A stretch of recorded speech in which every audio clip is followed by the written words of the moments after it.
rare and balanced view on politics in today's world.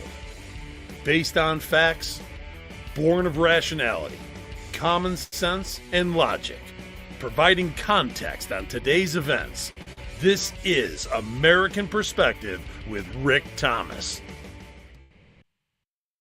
Hello, everyone, and welcome to American Perspective.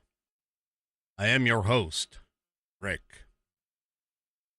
Oh, goodness gracious sakes alive, it's here. It's here. The thing that they've been scaring us about. The Democrats, of course. That they've been scaring us about. Oh, my gosh. Trump's going to shut down the government because he won't give us health care for illegals or anybody in the COVID-19, so on and so forth. Anyway.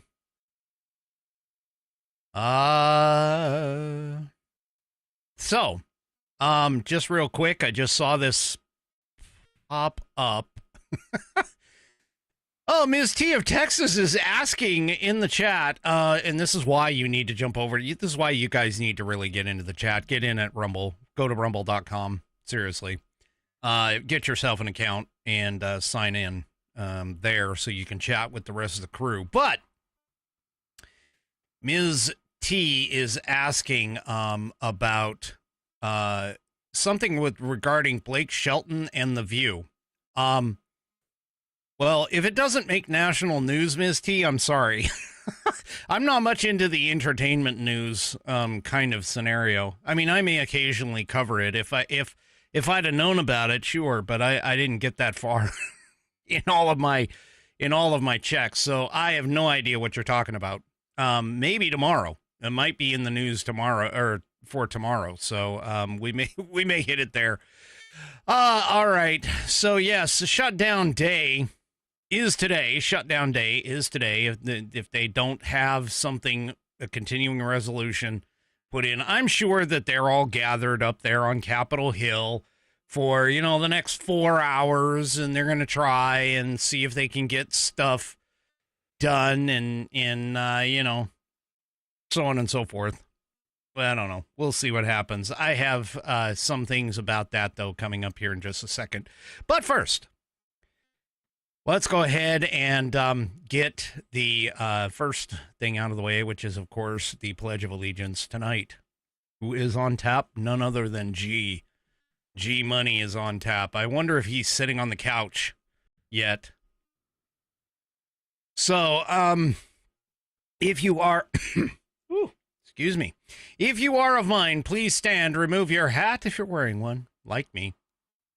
Place your hand over your heart and follow along with G as he recites the Pledge of Allegiance.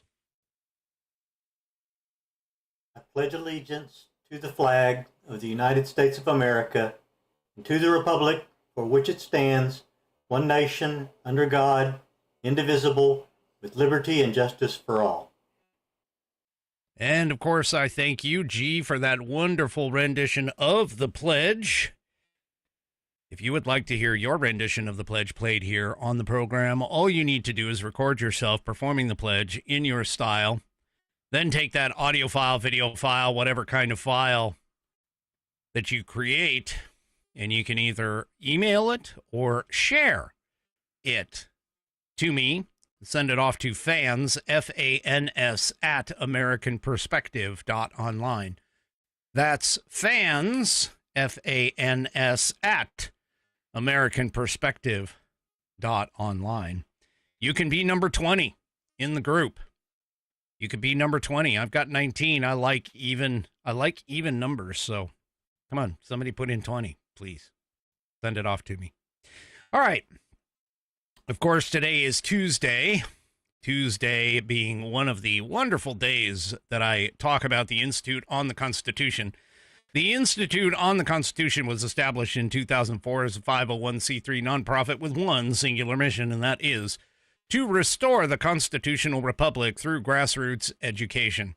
All courses and materials are developed using primary source documents and taught from the American view of law and government as defined in the Declaration of Independence in the following three key points. 1, there is a God. 2, our rights come from him. And 3, the purpose of civil government is to secure and protect our God-given rights.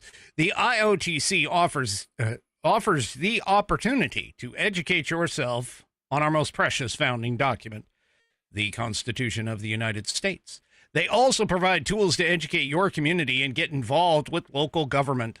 Start by taking their free U.S. Constitution course and go from there. Use my affiliate link, iotc.americanperspective.online, to sign up. And while you are there, take a moment to look through their other course material and information. My affiliate link, once again, is iotc.americanperspective.online to get great content, to learn about our historical founding, and support the show in the process. That's iotc.americanperspective.online. Or if you just want to purchase this fabulous Saddleback leather-bound U.S. Constitution to support the show, go to constitution.americanperspective.online. And like 3 Chevy says, all amendments use genuine Roman numerals, except no substitutes. This right here is the greatest document built, foundational document for government the world has ever seen. Well, let's take a look at this wonderfully crafted book right here that's got 1/8 of an inch of Saddleback leather wrapped around pages that are water and tear resistant. Don't forget the fact that there's no cheap glue here, folks. It is stitched all the way through the binding, the pages and the leather. It's very, very well built. In fact, it's so well built, they give you a 100-year warranty on it that covers material and manufacturing defects. If there is a problem, you can send it back to the manufacturer and they will either fix it or replace it for free. It is buddy tested, buddy approved. It is Billy tasted, Billy approved. My youngest whiskey warrior has confirmed that the information contained within will help you to study for your civics badge in scouting. It'll also help you study for your civics exam if they still have those. Head on over to constitution.americanperspective.online and get yours today. And also don't forget the rest of the Institute on the Constitution's offerings. Check all those guys out as well. They've got a fantastic bunch of information, books, etc. Great stuff over there at the Institute on the Constitution. I appreciate that they allow me to be an affiliate. Coco, ask him, do I need to sing him happy birthday? Coco's hubby's birthday is today. And normally whenever there's a birthday on the show, I end up ending the show with a singing of the birthday. So, happy birthday to you, sir. Anyway, all right.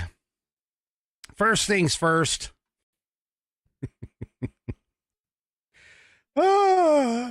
These people. And yes, I'm talking about the morons, the leftist morons that are out there. None. Well, I don't know where she ranks in the leftist moron Olympic ranking system. I don't know. I'm not even sure if she's in the medal round. But Rosie O'Donnell admits that even her therapist apparently can't explain her Trump derangement syndrome.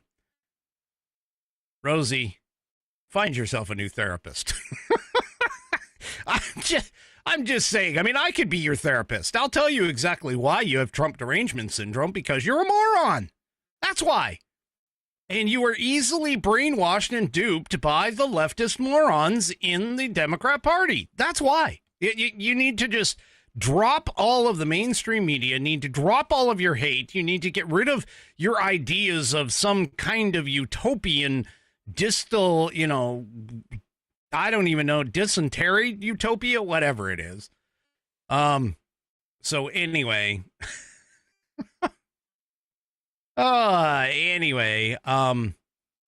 so yeah, Rosie is trying to figure it out.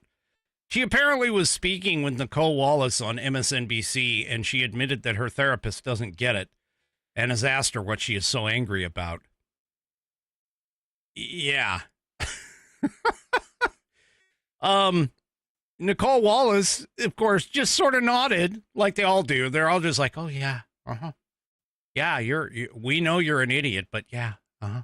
We're going to give you space and time on our network. Yeah. Because, you know, you're an identity politics leftist moron. Yep. Uh-huh. Anyway, she just nodded along as if all of this was completely healthy and normal. It's not normal, folks. It is not normal. I'm just going to say. Yeah. So, she then claimed that American senior citizens are going to die. Huh? Again, Nicole Wallace just nodded. Smile and nod, boys. Smile and nod. Oh, it's smile and wave. But anyway, the Daily Caller reported that former talk show host Rosie O'Donnell on The Best People with Nicole Wallace. Wait, what? You're interviewing Rosie O'Donnell as one of the best people? Well, Nicole Wallace, that's part of your problem. But anyway, on Monday, said even her therapist questioned why she was so devastated by President Donald Trump's administration. Now, keep in mind, O'Donnell took off and fled to Ireland to escape Trump's second term, but continues to emotionally opine on the president. You know, Rosie, all I got to say is this. I think you need to fire your therapist because your therapist obviously isn't telling you the correct stuff. The therapist should basically just say, hey, shut off social media, shut off the news, and just enjoy Ireland. You'll be a lot happier for it. Anyway, so, yeah. She said on the podcast that she couldn't understand why others did not share her emotions. Maybe because we're in much better control of our emotions and realize that Donald Trump isn't like the bad guy that is, out there. I mean, really? Yeah.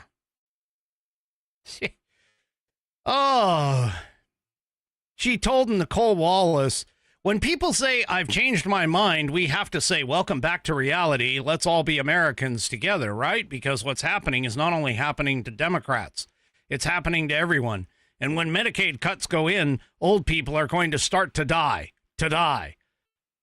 What he's done hasn't even hit us yet. And if he's not stopped now, we have lost our country, she continued. I don't know, Nicole. Somehow it's that people, sorry, let me go back. I don't know, Nicole. How is it that some people cannot see it? My therapist said, why are you so upset? And I said to her, why are you not? Well, the reason why we're not upset, Rosie, is because we're smarter. And we understand what's going on. We're grounded in reality. You're up in fantasy land someplace. These people. And they give them a voice. That's the thing that really kicks me in the pants, is they actually give her, like, you know, the Jimmy Kimmel thing. They actually give her a platform to, like, voice all of this stuff. These people are just crazy. Oh, my gosh. These people are nuts. Well, anyway, that's enough about her. Let's move on. You remember when I was telling you how Google was had finally admitted to the fact that they canceled people and that they were going to reinstate accounts? Well, YouTube, which of course, by the way, YouTube itself is owned by the Alphabet company, which is Google. YouTube has agreed to pay Trump $24.5 million to settle his lawsuit over his suspended account. So his account, by the way, on YouTube was suspended following the U.S. Capitol riots on January 6th of 2021. He has sued or he sued YouTube, Facebook, and Twitter back in 2021 after the companies suspended his accounts on the platforms. Facebook parent Meta said in January that it would pay $25 million to settle its lawsuit with Trump. YouTube agrees to pay $25.4 million to settle that lawsuit as well. Yeah. And, by the way, Trump has acquired or amassed nearly $100 million now based on YouTube, Facebook, ABC, and I think CBS.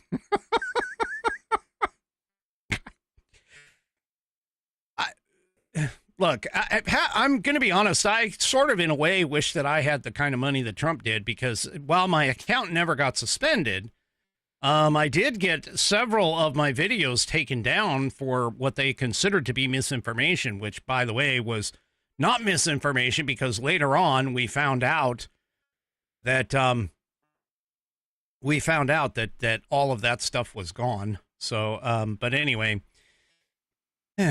yeah, the settlement, and YouTube wanted to make sure that this was in the statement. Okay.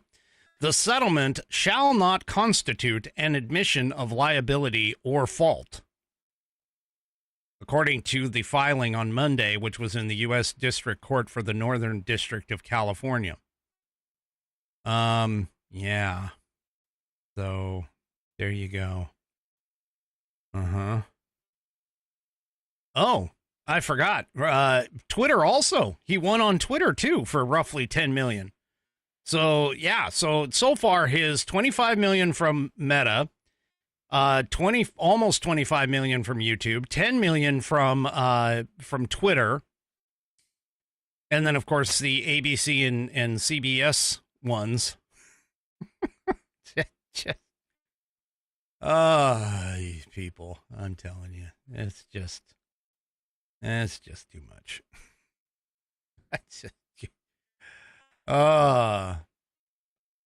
By the way, I just want to toss this out there. Squishy is over on Facebook. Apparently, Squishy couldn't make it, or couldn't chat, for her Rumble, I guess, isn't working that well. So she's over on Facebook. Those of you that are there. Anyway, good point, JR of Chicago. Let me go. I gotta get this up. Good point, he says.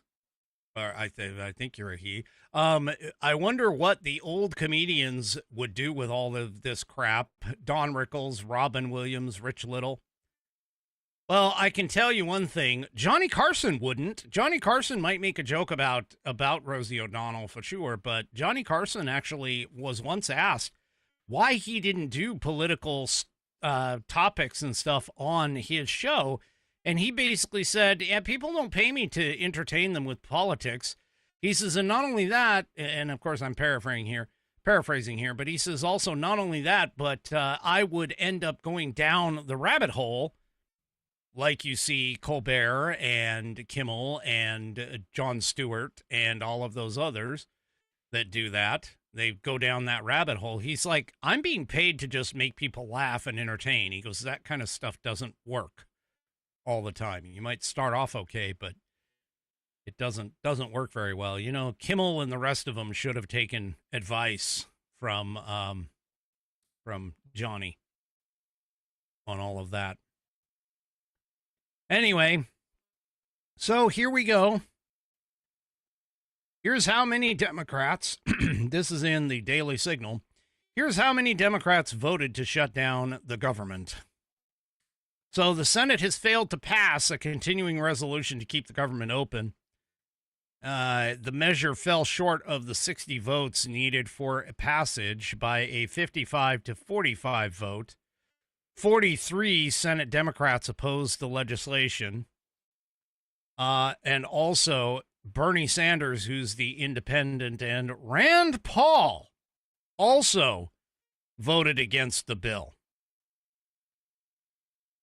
Yeah, 52 Republicans voted to go ahead and fund the government. They were joined by Senator Masto of Nevada Senator Fetterman of Pennsylvania. I got something on him, hopefully, later on. And Senator Angus King, who is an independent from Maine. Yeah. So those three joined the Republicans. But, yeah. Anyway. Just, oh, God, folks. This is just, I mean, now, keep in mind, I mean, I've gone through a few of these. I've gone through these as a kid. I went through a few, or one at least, while I was in the military. So, you know, believe it or not, a government shutdown isn't necessarily the end of the world. But one of the things that is really different about this one is the fact that Trump is not pulling any punches here. He's not pulling any punches at all. And as of right now, he actually has the ability. And keep in mind, I'm a strict constitutionalist. I want government small. Okay? I want government small. Small and limited. That's the way our framers intended it. Okay?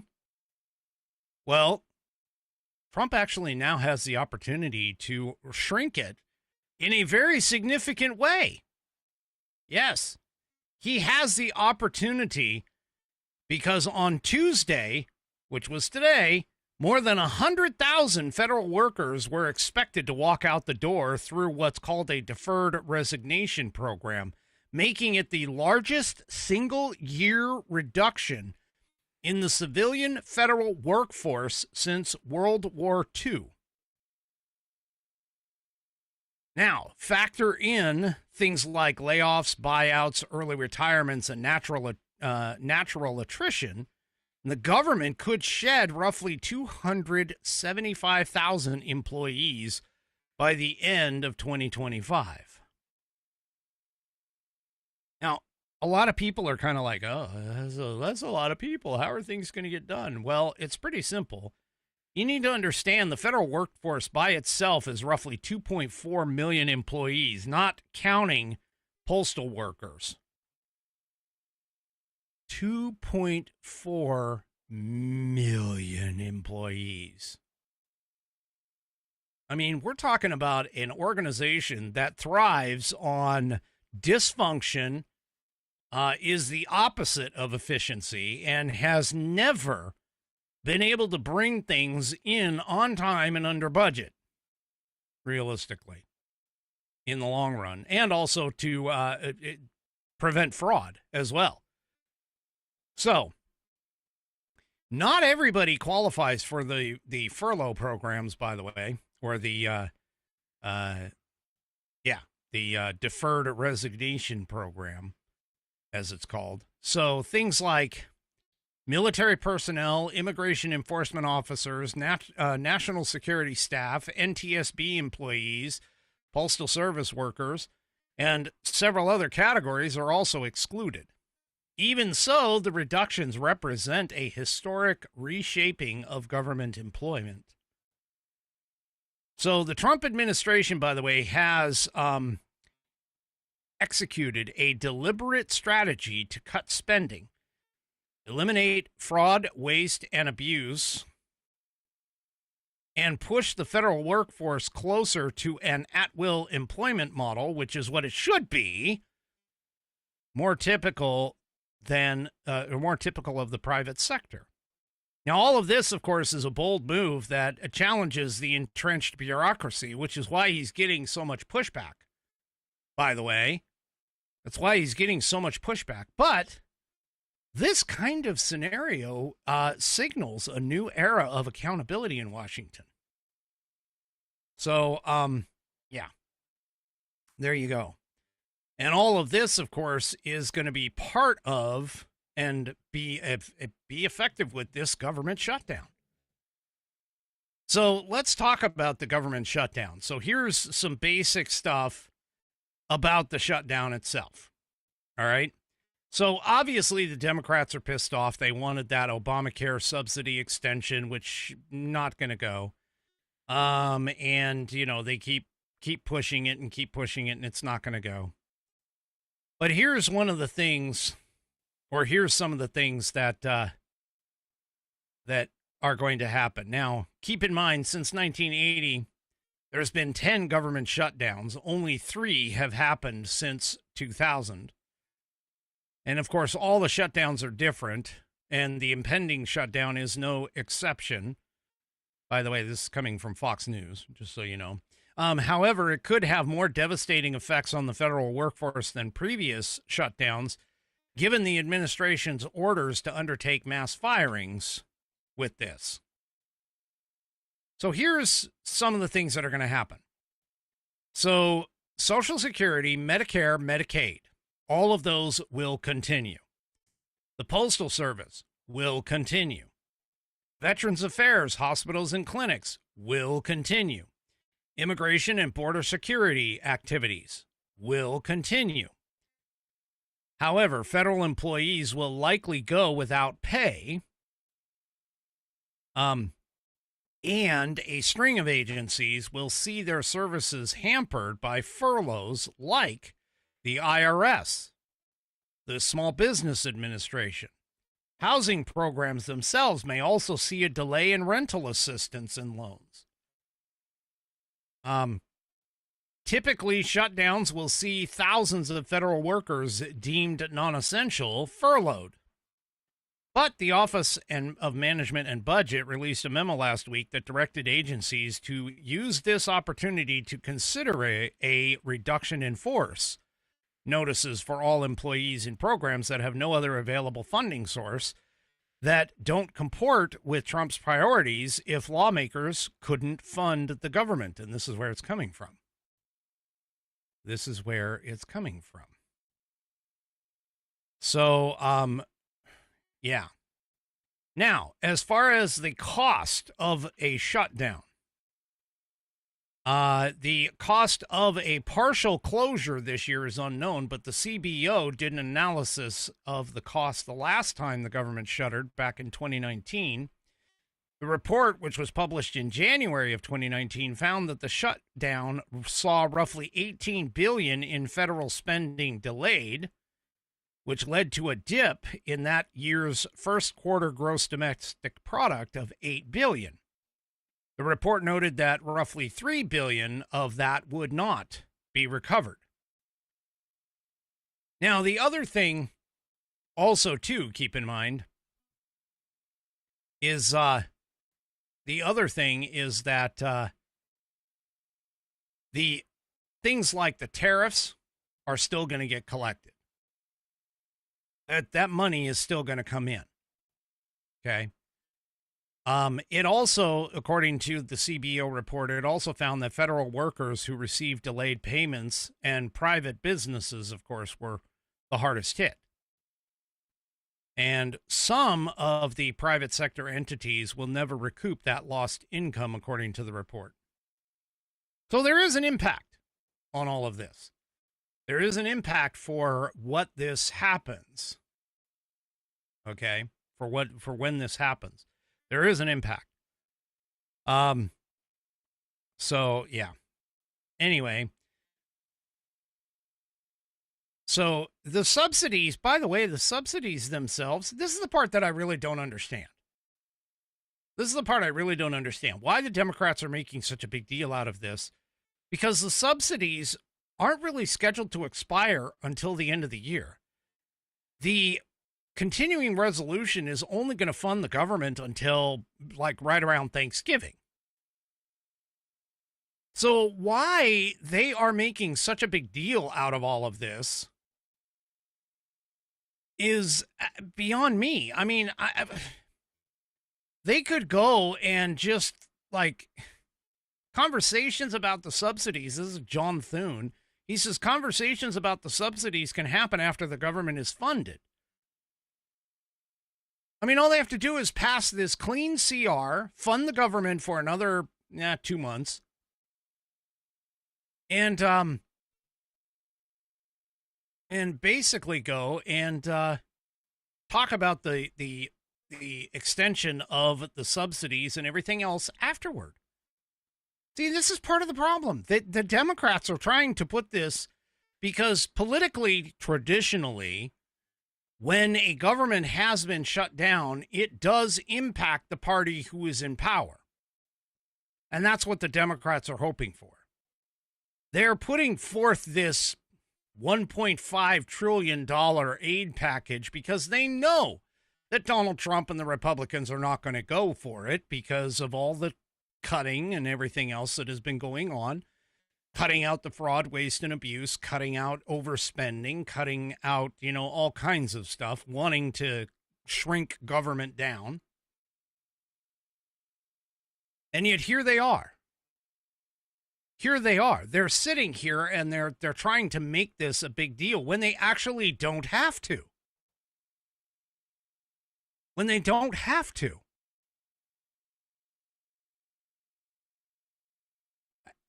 Why they are continuing to try and push this down, I have no idea. I have no idea. These are the kinds of things, by the way, that we as conservative pundits, I guess is the best way to put it, we're the ones that should be educating the public on all of this. See, none of this stuff is really necessary to keep the government up and running. But no, they are hell-bent set on keeping these things in play to keep the Medicaid and Medicare for illegals and people who took advantage of the whole COVID situation. And they are pushing to keep this going, even though they have plenty of time to be able to negotiate things afterward. Like, deal with the government staying open right now. Pass that simple CR. And I say simple, even though it's 19 pages, it's still very simple in the grand scheme of things.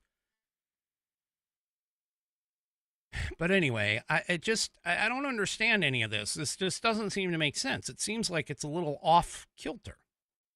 So, and of course, Schumer and Jeffries, they immediately went up to the microphone as quick as they could. Well, they said in a joint statement after a new meeting was set that Democrats will meet anywhere at any time with anyone to negotiate a bipartisan spending agreement that meets the needs of the American people. That's not what this is. Because they continue with that and said, we are resolute in our determination to avoid a government shutdown and address the Republican healthcare crisis. It's not a Republican healthcare crisis, people. This is leftover Obamacare healthcare crisis. This is an Obamacare healthcare crisis. And if you've been a listener of this show, you've been a long time Whiskey Warrior P1, I bet you know exactly what I'm going to say next. Healthcare is not a constitutionally mandated responsibility of the federal government in accordance with Article 1, Section 8. Therefore, the 10th Amendment applies, meaning that the states are the ones who are supposed to take this on. We should not be spending federal tax dollars on health care. That's it. That's it. That's all I'm saying. Anyway. All right. Well, like I pointed out before, and actually this is a different number, so we heard 275. This other article, this one in the Daily Signal, says that the government is set to furlough almost 750,000 employees. So as the threat of the government shutdown looms, as I already pointed this out, the Department of Veterans Affairs says it's going to continue providing most services. In a public contingency plan, the VA estimated about 97% of its employees will keep working even without government funding, allowing medical centers, benefits, crisis hotlines, suicide prevention hotlines, and more to remain operational. The VA's reassurance comes as other agencies say that their operations will be significantly affected in the event of a government shutdown, which is set to occur at midnight tomorrow. In the contingency plan released over the weekend, the Department of War announced that it would furlough 45% of its roughly 741,500 civilian employees if the government shuts down. Similarly, the Department of Health and Human Services said last week that it's going to roughly furlough 32,460, which is around 41% of its employees. And in a plan released on Monday, the Department of State said it would furlough over 16,000 of its 26,995 direct hire employees. In all, the CBO has estimated that 750,000 employees could be furloughed, costing close to $400 million in back pay per day at the end of the shutdown. And last week, the Office of Management and Budget circulated a memo telling federal agencies to consider laying off employees, which the CBO says would reduce the cost, which is part of the reason why they're doing it. So anyway, there you go. Yep. So, fun times. Well, with all of this going on, actually, before I move on to my next topic, let's go ahead and get one of these things out of the way. Let's see here. Which one? Oh, yeah, let's go ahead and talk about Rumble. I haven't done Rumble in a little bit. All right, so if you haven't already, make sure that you download the Rumble app. All right? It's free, it's simple to use, and the best way to stay connected to the content you want, like this show right here. Once you've got it, search for this channel, American Perspective, and make sure you hit that green follow button. That way you'll get a notification every time we go live. No missed shows, no extra steps. You can grab it right now using the link in the description or pinned in the live chat or over here. Whoops. I got to remember which side I've got going on.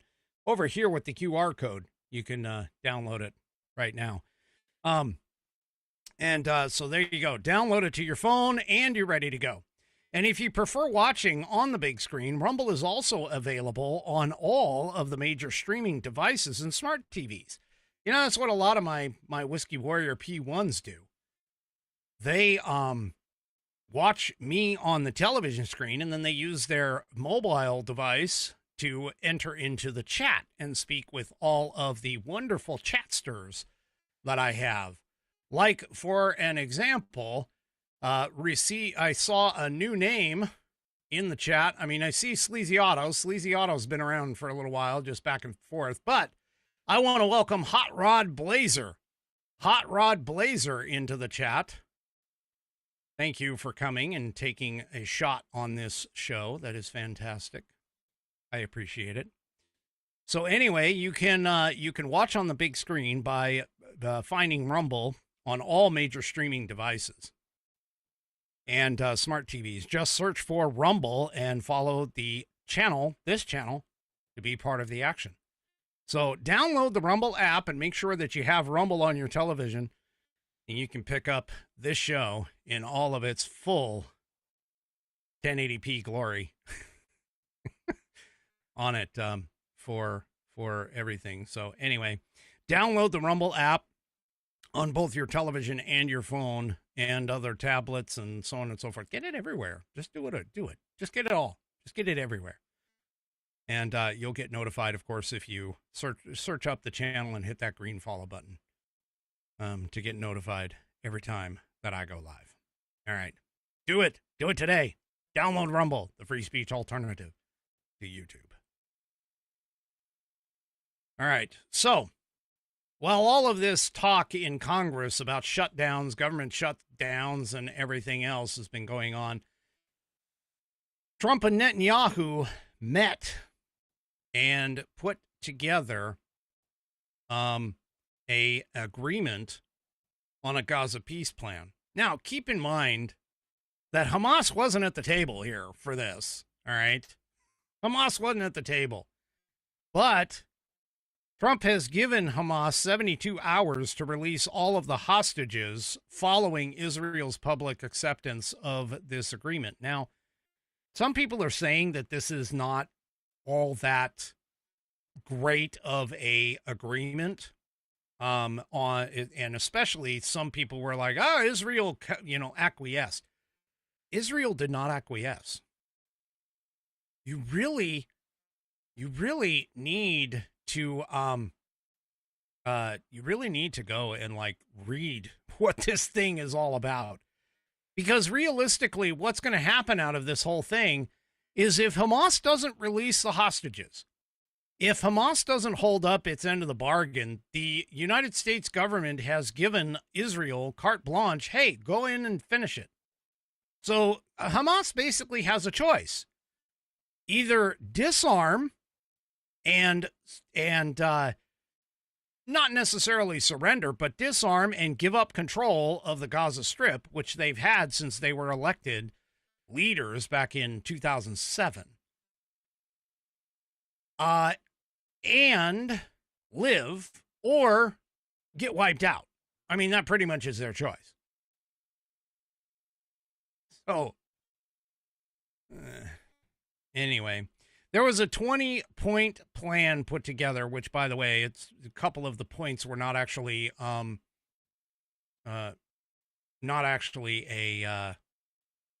plan, more of goals. But this 20-point plan, they revealed in a joint press conference at the White House, and it became clear that without Hamas's consent, the deal apparently can't move forward.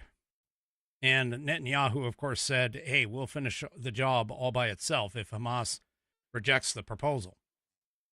So, there we go.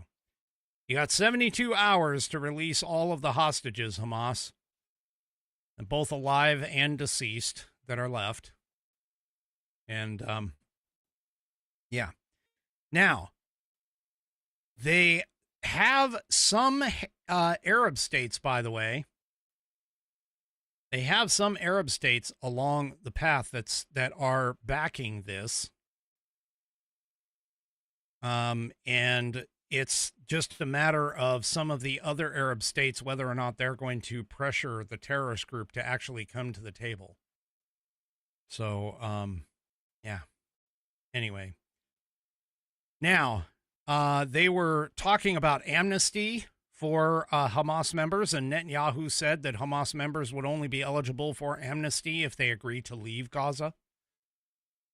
They got to go. Makes sense.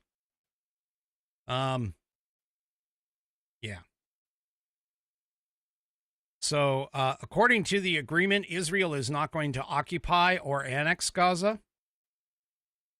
The peace plan also states that when the Palestinian Authority completes its reform program, it could prepare the conditions for a credible pathway to Palestinian self-determination and statehood. Okay. So here's what I'm basically going to tell you. If the Palestinians are serious, which I've advocated on this show, that the Palestinian people in Gaza are not serious about statehood. They honestly, from all of their actions, they have absolutely zero interest in statehood. Because they had their opportunity in 2006 when Israel backed out of the Gaza Strip and created the perimeter. They could have changed the Gaza Strip. They could have focused, instead of focused on trying to take out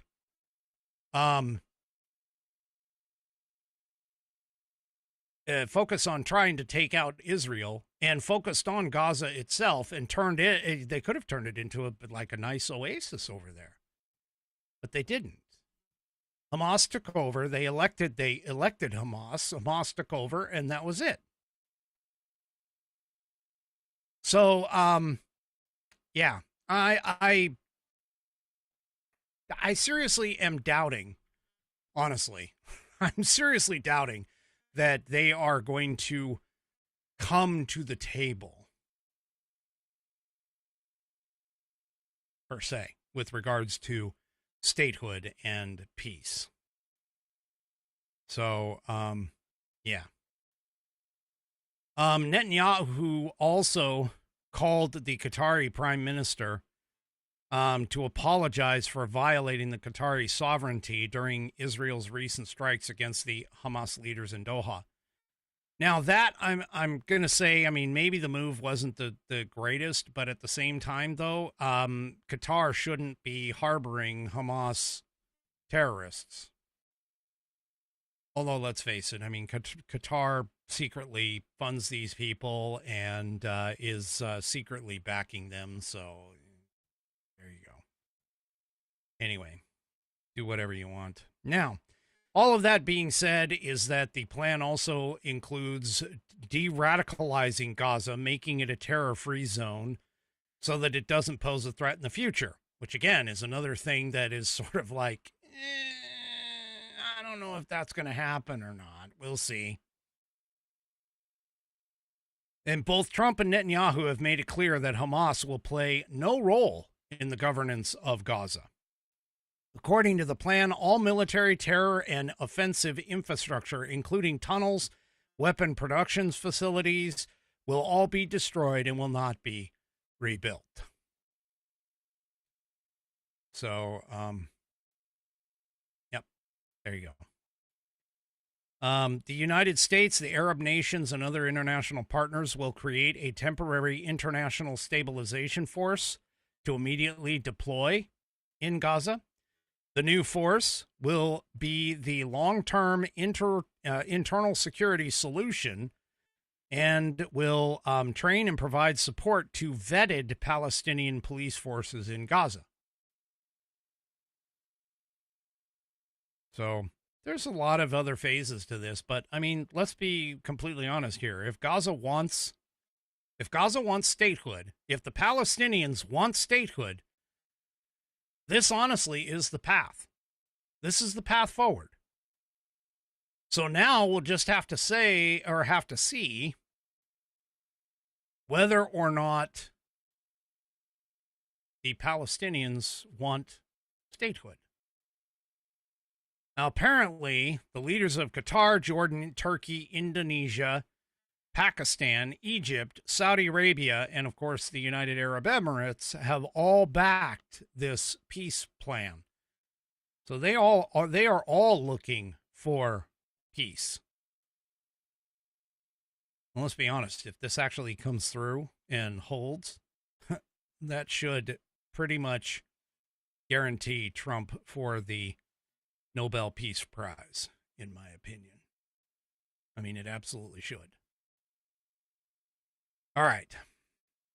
So, for those of you who are in the New York City and listening to Zohran Mamdani, well, he decided to poke his head out. Oops. He decided to poke his head out in this particular piece for all of this.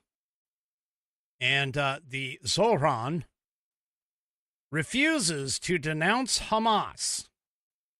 See, this is part of the problem with the left, especially the far left.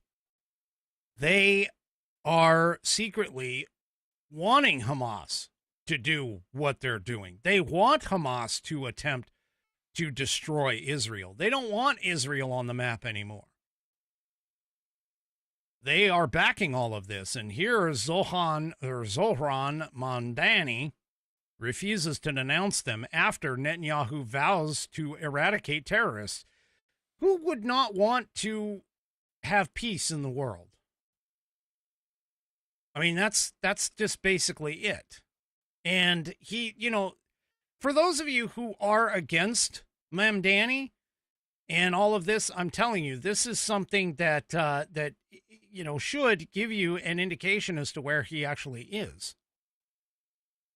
So, yeah, he stopped short of condemning the militant group, and he even said, "I am not going to echo the words of Benjamin Netanyahu." So he obviously has a sticking point with Netanyahu, that he doesn't like him, and he definitely doesn't like the Israelis. So, but hey, there you go, leftist. That's your main party man. And the reason why I'm saying that's your main party man, because now after Eric Adams has dropped out of the race, the prediction market traders are giving Mamdani an 84% chance of winning the New York mayoral race right now. Telling you folks, if this socialist gets a hold of New York, we're going to have a serious use case or serious lab test case in New York to see what our country would look like under socialist rule, which is what these far left lunatics want it to become. So anyway, I mean, the traders, now keep in mind, these traders are the ones that they're actually putting money down. So, yeah, that's what they're looking for. So anyway, former Governor Andrew Cuomo, who's running as an independent, follows as the next most likely contender. This is part of the reason why, Eric Adams and the other guys, any of the other guys in the Democrat field should have dropped out, or the independent field should have dropped out, to give Zohran and a head-to-head with somebody who would more than likely win. Maybe that's what Eric Adams finally did, but I don't know if it's going to be, it might end up being too little too late, to be honest with you. There's only 5 weeks or so left until this election. So, we'll just have to see. But anyway, even Curtis Silva should drop out. I mean, right now he's running at 2%. So we're looking at the most likely thing is that we're going to end up with a socialist mayor in an American city. So, and by the way, that market, which I don't know why anybody would necessarily bet on this stuff, but hey, it's fun. Trading volume for it, or the total dollar amount wagered on this, sits just north of $28 million. $28 million people are betting on this thing, on the mayoral race. Oh my gosh. Yeah. I got to admit to about Mamdani and pretty much any of the socialists that are running around there, they seriously are gaining points because of the fact that they're talking to young people and they're promising things that honestly probably shouldn't be able to be done in America, but they're promising all kinds of stuff. Free buses, city-owned grocery stores, rent freezes. Yeah, if you're a property owner in New York City, yeah, you're basically going to be hurting, realistically. I mean, that's just the way it is. So, yeah, this is going to be fun. Well, to be honest, there's really only one old school Democrat still within the party. And I'm not talking about people like Chuck Schumer, because he is gone far left as well. I'm not talking about, Nancy Pelosi. She is far left as well. She's been sucked into the vortex of the left. I'm talking about the one Democrat who seems to be somewhat logical. And that is the guy that recovered from a a massive illness. I think it was a aneurysm or something like that. I can't remember. But anyway, John Fetterman is, if you want to know what the Democrat Party used to look like, just look to John Fetterman. That's all I'm going to say. That's all I'm going to say is John Fetterman is actually what the old party used to be. And he is honestly throwing his own party right now under the bus. This, according to PJ Media. He delivered a reality check. He's been calling out the left's playbook. It's the tired playbook of labeling every Republican opponent as a Nazi or a fascist. He's not going to during an appearance on Sunday Morning Futures on Fox News, Fetterman indicated that he won't participate in the Democrat Party's increasingly unhinged rhetoric. While his colleagues are foaming at the mouth, and I'm reading from the piece here in PJ Media, while his colleagues foam at the mouth with hyperbolic accusations, Fetterman positioned himself as an independent voice willing to break ranks when his party loses its collective mind. Now keep in mind, he's not switching parties, although I wish he probably should.